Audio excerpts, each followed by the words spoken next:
We want to announce some changes to men's ministries here in the Oregon Ministry Network. But before we talk about changes, I want to thank John Bagorio for all the years of serving as our team leader for men's ministry and Light for the Lost in Oregon. By the way, how many years have you served in that role?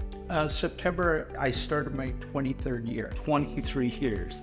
I know for 17 years I've been here in the network office, and you've always made me look good, and you've made the Oregon Ministry Network look good, and I want to say thank you sincerely for all of those years and of service. Thank you so much. In 2023, we made some changes with leadership portfolios, and we adjusted some different leaders and moved some people around on the bus. And one of the things we did is we shifted the oversight of men's ministries, what we called it then, out from under my portfolio, and we shifted it to Brian Eno's portfolio. So he's been leading that way for nearly a year already.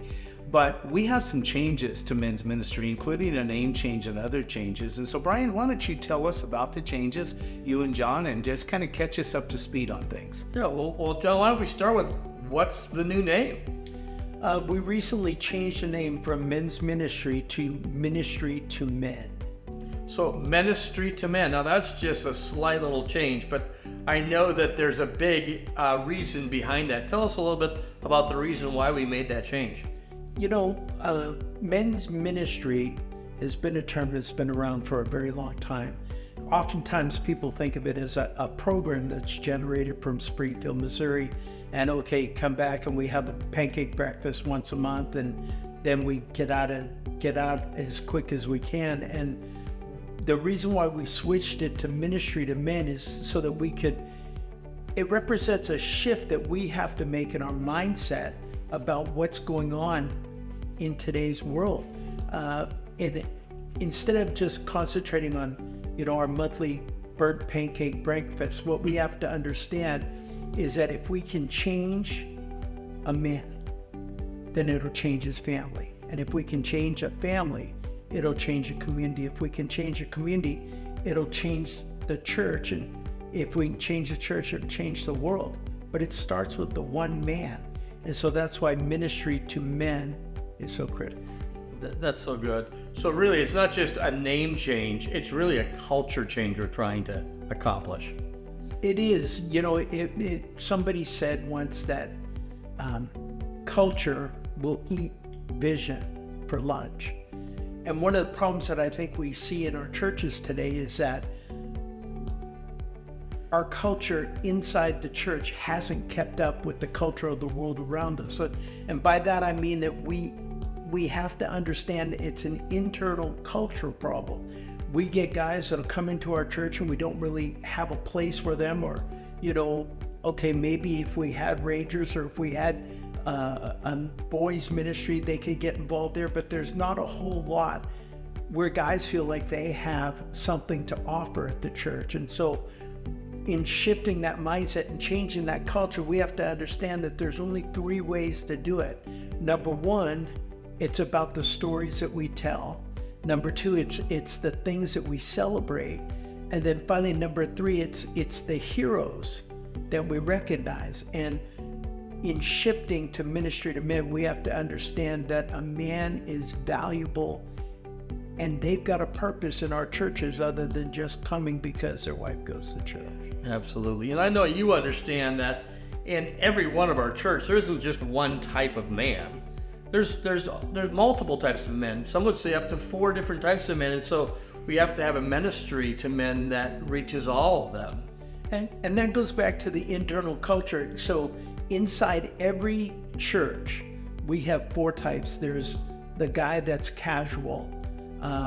We've got a guy that's a regular attender. We've got a guy who's a leader.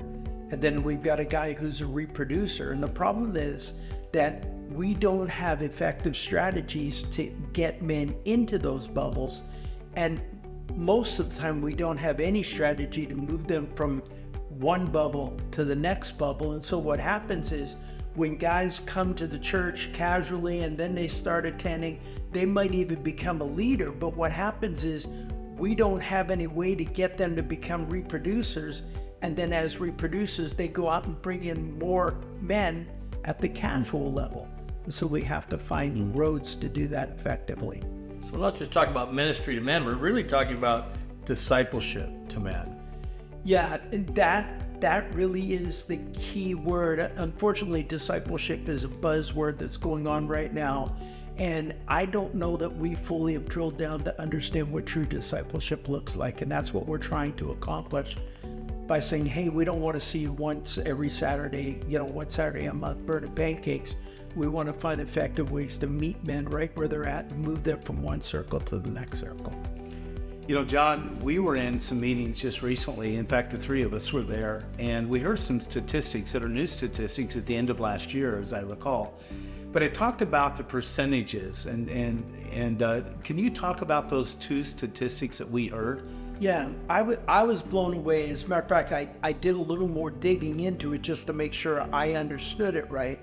But I was amazed to find out that if a woman comes to Christ, 17% of the time her family follows.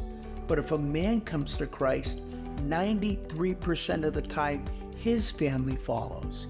And yet we have guys in our churches who don't feel like they have any mission, anything to do other than just to show up. Well, earlier you said that if we change a man, you went through some scenarios in the home, in the community, in the church, and ultimately the world, that it's a great path to changing the world. And of course, that's our great commission, to go into the world and make disciples. And I'm so encouraged by this. And yet, less than 10% of the churches in the United States have a vibrant ministry to men. And we're trying to change that, right? Yeah, and that was another one of those statistics that blew my mind. In our case, in the Oregon Ministry Network with the 175 plus churches, that if that statistic holds true, that means that less than 20 have an active, vibrant, effective men's ministry where men are discipling other men to follow Christ. As you know, in the Oregon Ministry Network, we are about developing effective leaders and building healthy churches and ministries. If these stats are correct, or even if they're close to being correct, one of the most effective ways we can do that is to start with the men in our church. We want to make sure that every Oregon Ministry Network church has a vibrant ministry to men. And John and Brian and myself, we can help you do that.